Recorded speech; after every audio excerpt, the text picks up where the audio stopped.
అందరికీ నమస్తే. ఏపీలో రైతులకు శుభవార్త అందిందండి ఫ్రెండ్స్. ఈ వీడియోలో ఆ శుభవార్త ఏంటో తెలుసుకుందాం. ఫస్ట్ టైం కనుక నా ఛానల్ చూస్తున్నట్లయితే లైక్ చేయండి, సబ్స్క్రైబ్ చేయండి and me friends and family మెంబర్స్కి షేర్ చేయండి. ఇక వీడియో చూసుకున్నట్లయితే ఆంధ్రప్రదేశ్ పౌర సరఫరా శాఖ మంత్రి నాదెండ్ల మనోహర్ రైతులకు కీలక సూచనలు అయితే చేశారు.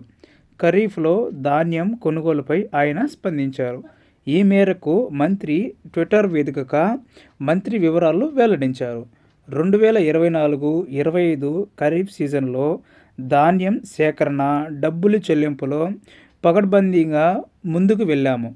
29,39,432 మెట్రిక్ టన్నుల ధాన్యం సేకరించగలిగాము.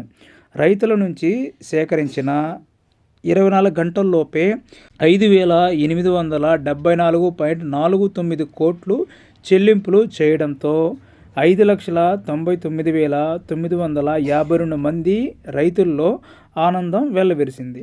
గత ప్రభుత్వం వరి రైతులను ఎంతగానో ఇబ్బందులు పాల్చేసిందో, ధాన్యం సేకరించిన డబ్బులు చెల్లించకుండా బకాయిలు పెట్టిందో అందరికీ తెలుసు.